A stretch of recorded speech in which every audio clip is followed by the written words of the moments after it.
Hello guys. तो चलिए शुरू करते हैं रिवॉल्विंग फील्ड थ्योरी। तो सबसे पहला जो देखते हैं रिवॉल्विंग फील्ड थ्योरी हम क्यों पढ़ते हैं। तो रिवॉल्विंग फील्ड थ्योरी की हेल्प से हम एमएमएफ का एनालिसिस कर सकते हैं। चाहे आप रोटेटिंग मैग्नेटिक फील्ड बोलिए, चाहे मैग्नेटोमोटिव फील्ड बोलिए, दोनों एक ही चीज़ है। राइट, अप्रोक्सीमेटली एक ही चीज़ है। So by using revolving field theory,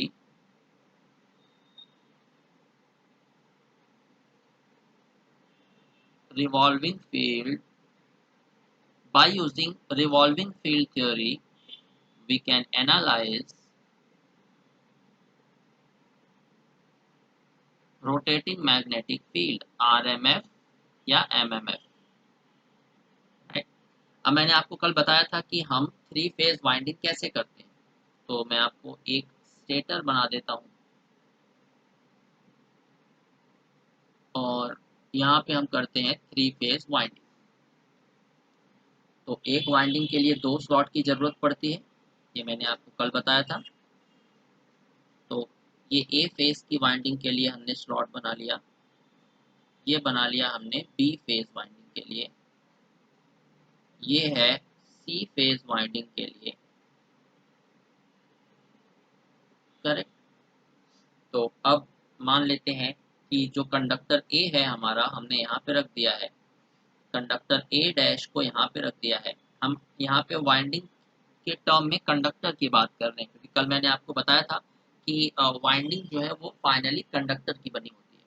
तो कंडक्टर ए मान लेते हैं यहाँ पे है, कंडक्टर ए डैश यहाँ पे है, कंडक्टर बी यहाँ पे है, कंडक्टर बी डैश यहाँ पे है, कंडक्टर सी यहाँ पे है, कंडक्टर सी डैश यहाँ पे है।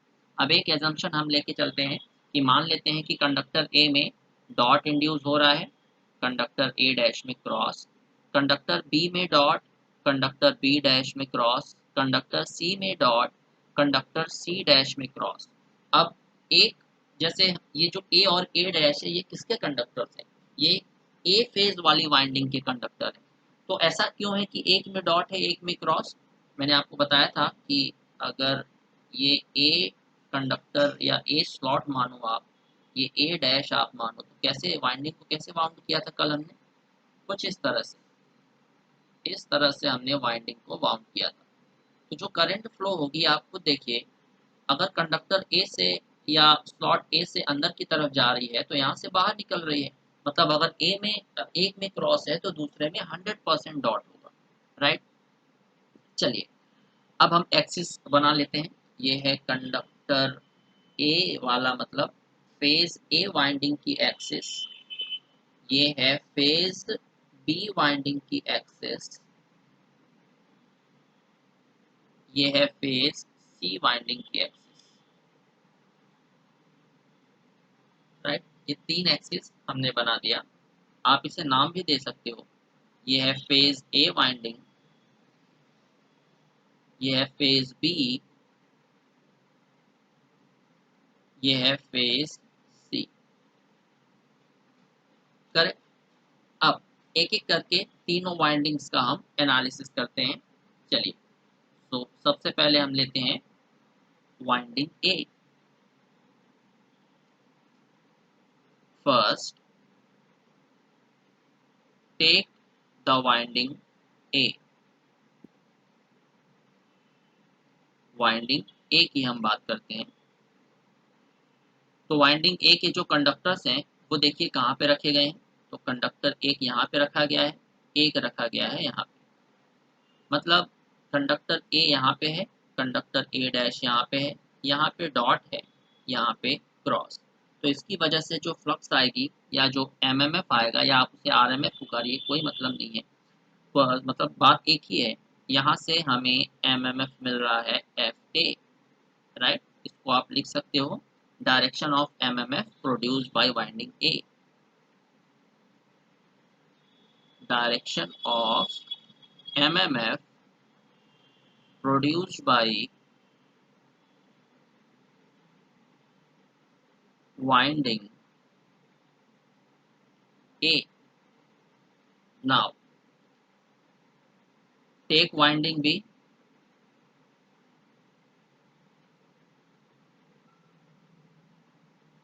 वाइंडिंग बी की बात करते हैं। वाइंडिंग बी कहाँ पे रखी गई है, आप चेक करके बताइए। वाइंडिंग बी के जो कंडक्टर्स हैं, एक यहाँ पे और एक इस पोजीशन पे। मतलब अगर ये बी था, ऊपर आप फिगर चेक कर सकते हो, तो ये आएगा बी डैश। मतलब बी में क्रॉस है, डॉट है, तो बी डैश में 100% क्रॉस होगा, क्योंकि एक छोर से करंट अगर निकल रही है तो दूसरे से 100% एंटर कर रही होगी। तो अब आप यहाँ से बनाइए एमएमएफ का डायरेक्शन, तो ये आ जाएगा इस डायरेक्शन। ये है एफ बी। एफ बी क्या हो जाएगा, direction of MMF produced by winding B. Now take winding C. Winding C की बात करते हैं।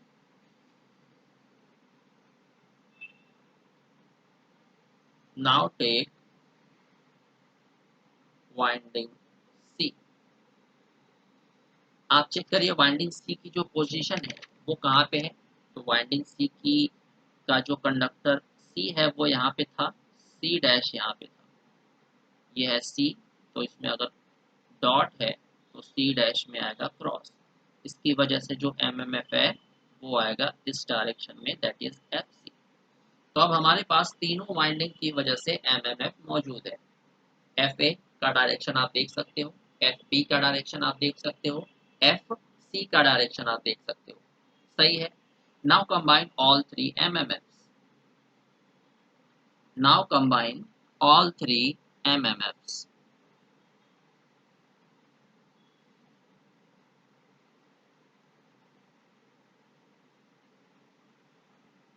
तीनों एमएमएफ्स को क्या कर दीजिए आप, कंबाइन कर दीजिए। तो आप देख लीजिए, ये है एमएमएफ एफ ए, तो ये आपका है एमएमएफ एफ बी, ये है एमएमएफ एफ सी। राइट, यहाँ से हमें क्या देखने को मिल रहा है कि तीनों एमएमएफ के बीच का जो फेज एंगल है वो 120, 120 और 120 डिग्री है। दिख रहा है आपको। तो आप मुझे बताइए, अगर आप थ्री फेज साइनसोइडल करंट का जो इक्वेशन है वो लिखते हो तो कैसा लिखते हो, याद करिए। मैं आपको लिख के बता देता हूँ कि आई ए फेज की जो करंट है उसे आप लिखते हो I M sine omega T. I B phase की जो करंट है उसे आप लिखते हो I M sine omega T -120 degree. I C को आप क्या लिखते हो, I M sine omega T -240 या +120, ये एक ही बात है। तो ये आप थ्री फेज इक्वेशन लिखते, थ्री फेज करंट की इक्वेशन आप इस तरह से लिखते हो। बट यहाँ पे करंट की जगह किसने ले ली है, एमएमएफ ने। तो यहाँ पे हम करंट की जगह एमएमएफ का थ्री फेज इक्वेशन लिखेंगे। कैसे, फेज ए का जो एमएमएफ है उसको हम अगर रेफरेंस माने तो ये हो जाएगा F M sine omega T, ये है इक्वेशन फर्स्ट।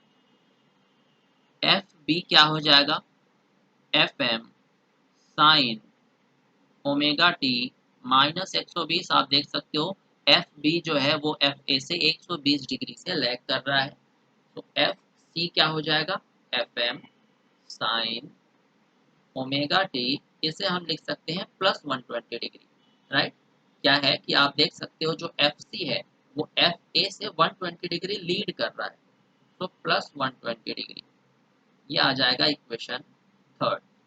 राइट, अब हम इस एमएमएफ का एनालिसिस करते हैं एट टाइम पीरियड टी, या at omega T is equal to 0। So at omega t is equal to 0. At omega t is equal to 0. Omega t is equal to 0 पे जो हमारा एमएमएफ है उसका behaviour कैसा है। तो omega T is equal to 0 रख दीजिए इक्वेशन फर्स्ट, सेकेंड और थर्ड में, और देखिए आपको क्या मिलता है। तो एफ ए की वैल्यू आपको मिल जाएगी एफ एम साइन 0, मतलब साइन 0 दैट इज 0। तो F A is equal to 0 हो गया। एफ बी कितना हो जाएगा, ओमेगा टी की वैल्यू 0 रखिए इक्वेशन सेकेंड में, आपको मिलेगा F M -√3/2। Similarly F C आपको मिल जाएगा √3/2 एफ एम। करेक्ट। अब आप omega T is equal to 0 पे, अब आप omega T is equal to 0 पे इस एमएमएफ का जो फेजर है उसको बनाइए। ये तो जो हमने फेजर बनाया है ये ओरिजिनल एमएमएफ फेजर है।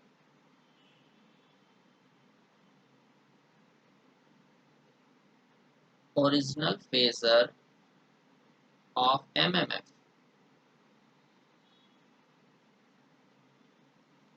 राइट। अब इसी फेजर को हम प्लॉट कर रहे हैं omega T is equal to 0 पे। Omega T is equal to 0 पे हमें एफ ए 0 मिल रहा है, एफ बी की वैल्यू नेगेटिव में है, एफ सी की वैल्यू पॉजिटिव में है। तो बनाइए। एफ ए को हम प्लॉट नहीं करेंगे क्योंकि एफ ए 0 है, एफ बी की वैल्यू नेगेटिव में है, तो एफ बी को हम प्लॉट कर देंगे उल्टी डायरेक्शन में, जिस डायरेक्शन में ओरिजिनल एमएमएफ है। तो एफ बी नीचे की तरफ है तो ये आ गया हमारा एफ बी। एफ सी रहेगा सेम डायरेक्शन में क्योंकि वो पॉजिटिव है, देख सकते हो आप, ये आ जाएगा एफ सी, राइट। तो आप मुझे बताइए ये अगर 120 डिग्री का एंगल बना रहा है तो एफ सी को उल्टी डायरेक्शन में जस्ट अगर हम प्लॉट करते हैं तो ये एफ सी और एफ बी क्या हो जाएगा, 60 डिग्री का एंगल बनाएंगे, राइट। तो ये जो एंगल बनेगा ये बनेगा 60 डिग्री का, ये एंगल बनेगा 60 डिग्री का। अब हमारे पास omega T is equal to 0 पे सिर्फ और सिर्फ 2 एमएमएफ है क्योंकि एफ ए की वैल्यू 0 है, तो इनका रिजल्टेंट भी कुछ ना कुछ बनेगा। इसका रिजल्टेंट मान लीजिए हम बोलते हैं कि एफ आर बनेगा, इसका जो रिजल्टेंट है वो बनेगा एफ आर। तो पैरेललोग्राम लॉ की हेल्प से हम एफ आर की वैल्यू निकाल सकते हैं, मतलब रिजल्टेंट एमएमएफ। रिजल्टेंट एमएमएफ क्या हो जाएगा, F B square plus F C square plus 2 F B F C cos of angle between F B and F C. तो एफ बी और एफ सी के बीच का एंगल कितना है, 60 डिग्री, करेक्ट। तो F R is equal to क्या हो जाएगा। अब आप बताइए, हम अब F B is equal to F C ले सकते हैं क्या, अब हम F B is equal to F C ले सकते हैं। अगर हम नेगेटिव साइन को हमने ऑलरेडी इंक्लूड कर लिया है फेजर, राइट। ये एफ बी की वैल्यू नेगेटिव में है, इसीलिए तो हमने एफ बी की डायरेक्शन को उल्टा कर दिया है। तो जो नेगेटिव साइन है वो हमने कंसीडर कर लिया है। अब आप मैग्नीट्यूड वाइज देखो तो जो एफ बी है वो एफ सी के बराबर है, करेक्ट। तो हम यहाँ पे लिख सकते हैं F B is equal to F C. अगर इस इक्वेशन में हम डालें तो क्या मिल जाएगा, F B square plus F B square plus 2 F B into F B, F C भी एफ बी के स्क्वायर हो गया, एफ बी स्क्वायर कॉस 60 हो जाएगा 1/2, तो ये 2 से 2 कैंसिल आउट। हमें क्या मिल रहा है, resultant M M F is equal to F B का स्क्वायर कॉमन ले लीजिए, हमें मिलेगा 1 plus 1 plus 1, right. F B बाहर आ जाएगा तो हमें मिलेगा √3 एफ बी, और एफ बी की वैल्यू क्या है, एफ बी की वैल्यू क्या है चेक करिए, एफ बी की वैल्यू है -√3/2 एफ एम। अब हम माइनस कंसीडर नहीं करेंगे क्योंकि हम माइनस ऑलरेडी फेजर में कंसीडर कर चुके हैं, इसीलिए एफ बी की डायरेक्शन ऊपर की तरफ हो गई थी, राइट। अब हम फिर से नेगेटिव जो साइन है उसे कंसीडर नहीं करेंगे, अब हम एफ बी की वैल्यू डायरेक्ट रखेंगे √3/2 एफ एम। तो we know that we know that fb is equal to √3/2 fm। अगर इसे इक्वेशन फर्स्ट मानते हो, इसे इक्वेशन सेकंड मानते हो, तो जो एफ आर है वो कितना हो जाएगा, तो √3 इंटू एफ बी कितना आया है, तो √3/2 एफ एम। तो ये हमें मिल जाएगा resultant M M F is equal to 3/2 F M, या रिजल्टेंट एमएमएफ हमें मिल गया 1.5 टाइम्स ऑफ एफएम। तो omega T is equal to 0 पे हमें जो पूरा टोटल एमएमएफ मिल रहा है वो कितना मिल रहा है, मैक्सिमम एमएमएफ का, मैक्सिमम एमएमएफ का मिल रहा है 1.5 टाइम्स। ये तो है at omega T is equal to 0 पे। अब दूसरा केस लेते हैं, omega T is equal to हम लेते हैं 90 डिग्री के। नाउ टेक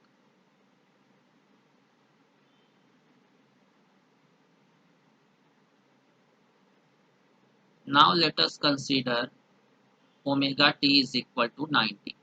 अब अपना जो एमएमएफ का एनालिसिस है वो हम omega T is equal to 90 पे करते हैं। तो मैं बार बार इक्वेशन नहीं लिखूंगा क्योंकि वहां पे टाइम वेस्ट होगा। और एमएमएफ का जो इक्वेशन है, ओरिजिनल इक्वेशन थ्री फेज का, वो ये है। ये थ्री फेज जो आपको दिख रहे हैं, तीन इक्वेशंस, ये हम इसमें ओमेगा टी की वैल्यू अब क्या रख देंगे, 90। तो आप रख के देख सकते हो, मैं वैल्यू पुट करता हूँ कि क्या आनी चाहिए।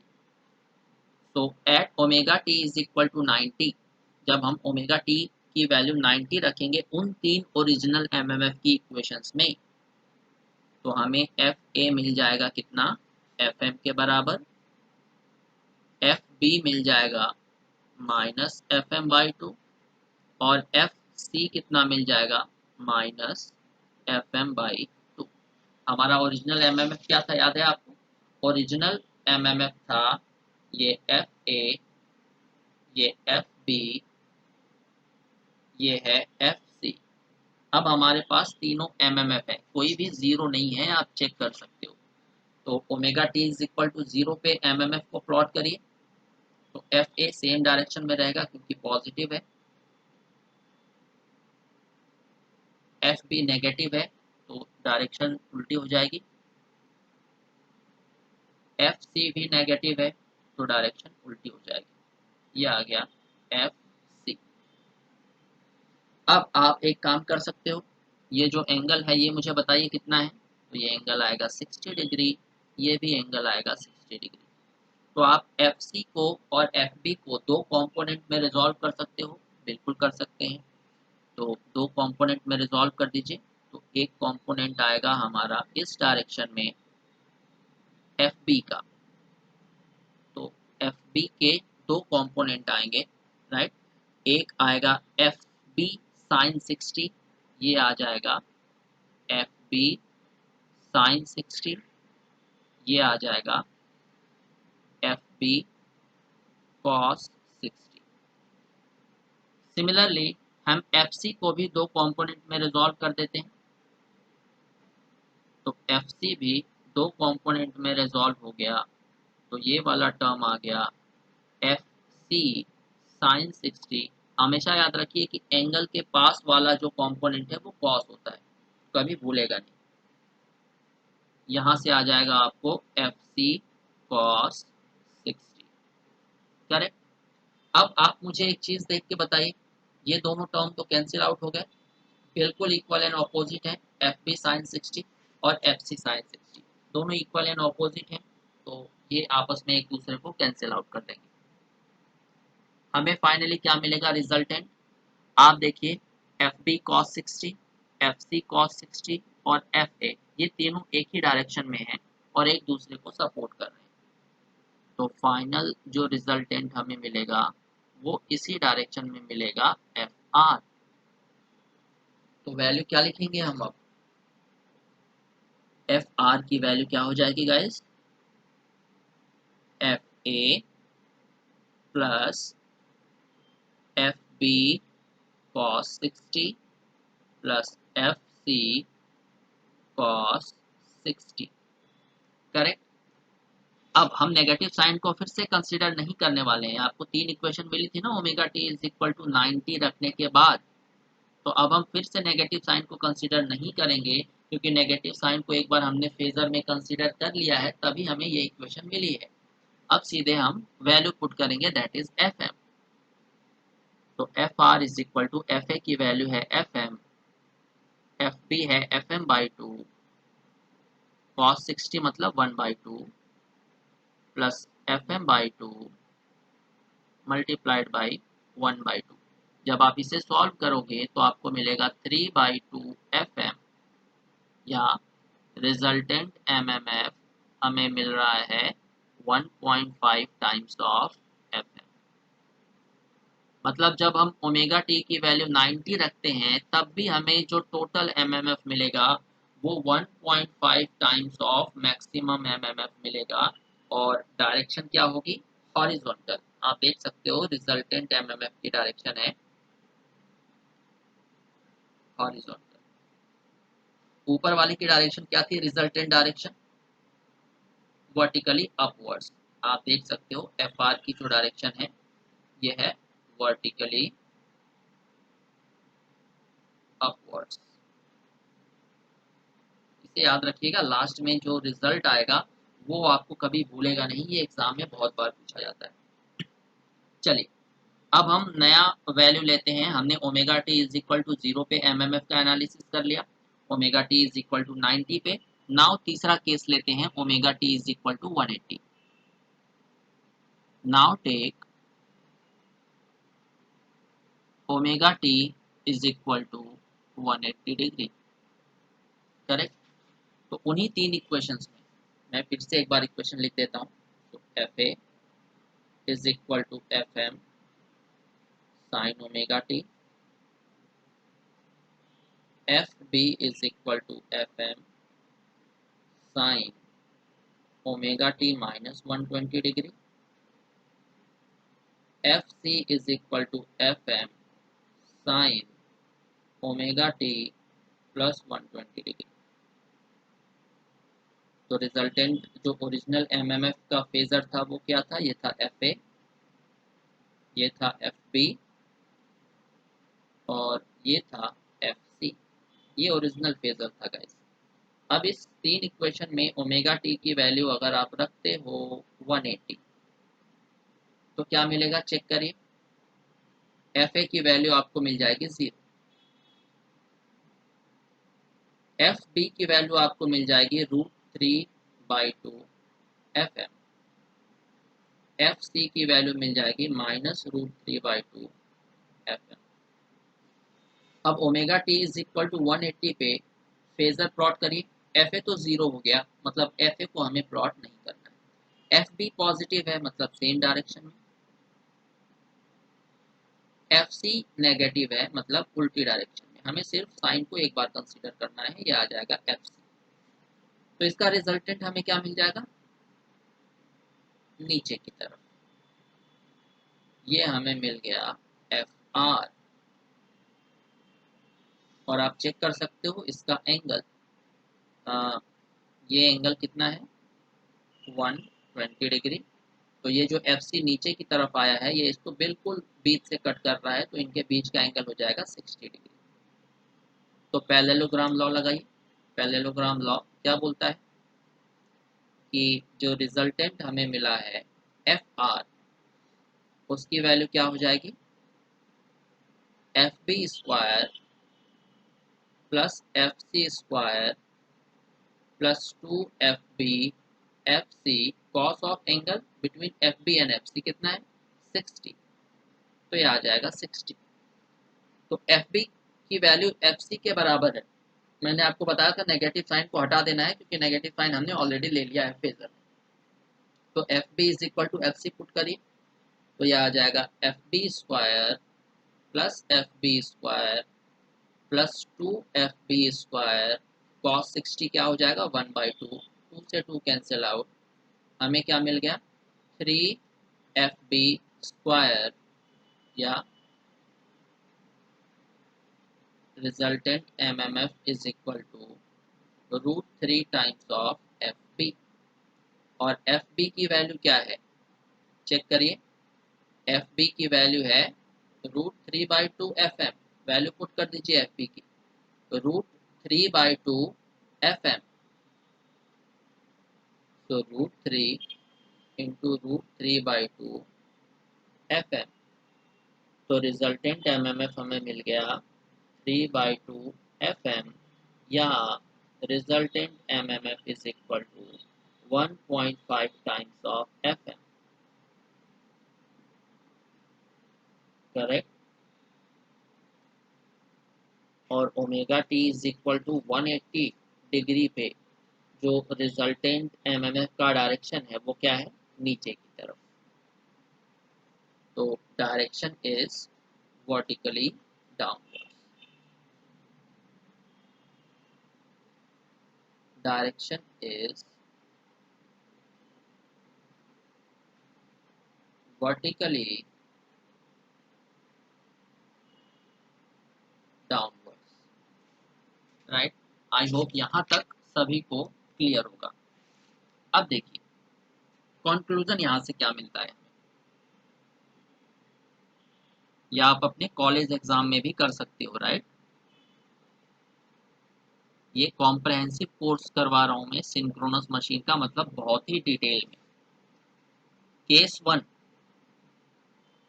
Eight omega T is equal to 0, याद करिए omega T is equal to 0 पे हमें एमएमएफ की क्या क्या पोजीशंस मिली थी। At omega T is equal to 0 MMF का जो डायरेक्शन था वो क्या था, वर्टिकली अपवर्ड्स। चेक करिएगा आप, आपने लिखा होगा नोट्स में। अभी मैं दिखा देता हूँ एक बार। जब omega T is equal to 0 था तब एमएमएफ की जो डायरेक्शन थी वो थी वर्टिकली अपवर्ड्स। आप देख सकते हो ये ऊपर की तरफ है एफ आर। जब ओमेगा टी की वैल्यू है 90 तब ये हॉरिजॉन्टल डायरेक्शन में है, ये एफ आर आप देख सकते हो इस डायरेक्शन में। जब ओमेगा टी की वैल्यू थी 180 तब जो रिजल्टेंट एमएमएफ की डायरेक्शन थी वो क्या थी, नीचे की तरफ। आप देख सकते हो एफ आर नीचे की तरफ है। तो कंक्लूजन में यही आपको लिखना है, at omega T is equal to 0 MMF is vertically upwards. Second, at omega t is equal to 90, MMF is horizontally oriented.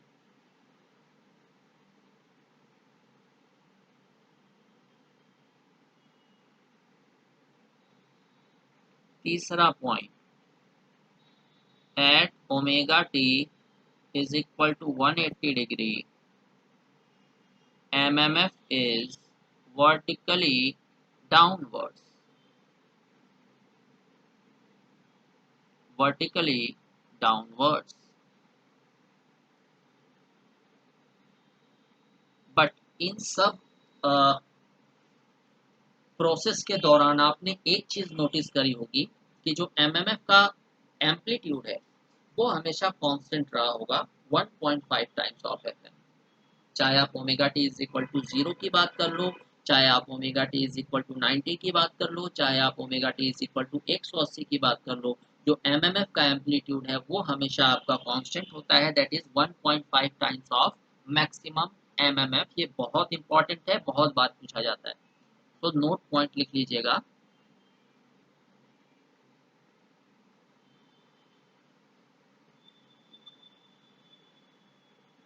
But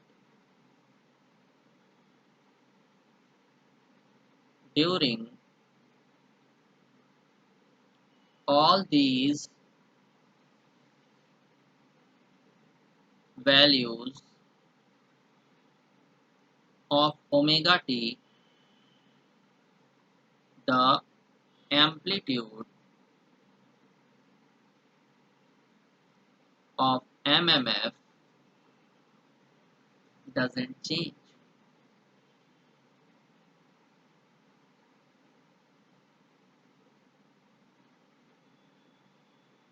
That is, it remains constant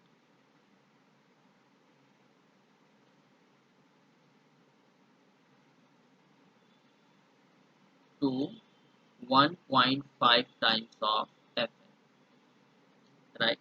तो हमेशा जो रिजल्टेंट एमएमएफ है वो 1.5 टाइम्स ऑफ मैक्सिमम एमएमएफ होता है। अब इसका जो प्लॉट है मैं आपको बना के दिखा देता हूँ, आपके माइंड में पूरा प्रिंट हो जाना चाहिए जो मैं पढ़ा रहा हूँ। Right, omega T is equal to 0 पे जो रिजल्टेंट एमएमएफ है वो ऊपर की तरफ है, ये है एफ आर, और एफ आर की वैल्यू क्या थी 1.5 times of F M at omega T is equal to 0। फिर उसके बाद जो एमएमएफ की पोजीशन है वो आ गई यहाँ पे भी एफ आर क्या है 1.5 times of F M, but omega T is equal to 90। तीसरी पोजीशन क्या है नीचे की तरफ, यहाँ पे रिजल्टेंट एमएमएफ की का मैग्नीट्यूड भी है 1.5 टाइम्स ऑफ एफ एम, और ये पोजीशन कौन सी है omega T is equal to 180। अगर आप ओमेगा टी चाहो तो 270 लेके भी सॉल्व कर सकते हो, ये घूमता रहेगा। तो आप यहाँ से क्या देख रहे हो कि जो एमएमएफ है वो आपका रोटेट कर रहा है clockwise. MMF is rotating clockwise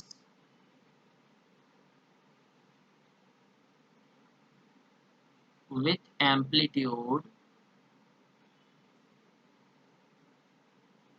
1.5 times of maximum MMF। और आप मुझे बताइए इस दौरान ये जो रोटेट कर रहा है एमएमएफ क्लॉकवाइज उसकी स्पीड क्या होगी, ये मैंने आपको बताया हुआ है। मैंने आपको कल ही बताया था कि जब भी हम किसी भी थ्री फेज वाइंडिंग में थ्री फेज करंट सप्लाई देते हैं तो हमें एक एमएमएफ या आरएमएफ मिलता है जो कि सिंक्रोनस स्पीड से रोटेट कर रहा होता है। तो ये जो रोटेशन हो रहा है क्लॉकवाइज आप देख रहे हो ये सिंक्रोनस स्पीड से होगा, करेक्ट। तो आज की जो क्लास का फाइनल कॉन्क्लूजन है वो एक लाइन में हम समराइज करने की कोशिश करते हैं। Final conclusion,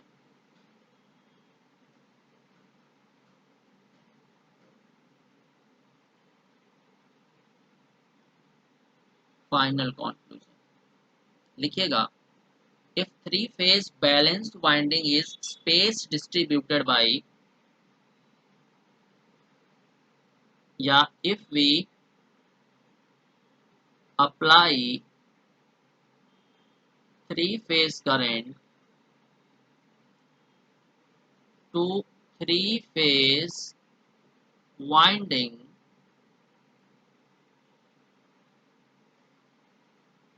space distributed by 120 degree, then RMF or MMF is produced of magnitude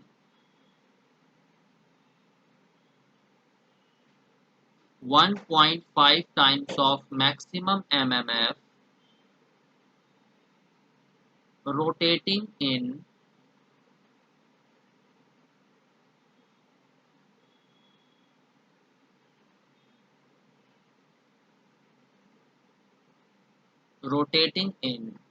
clockwise direction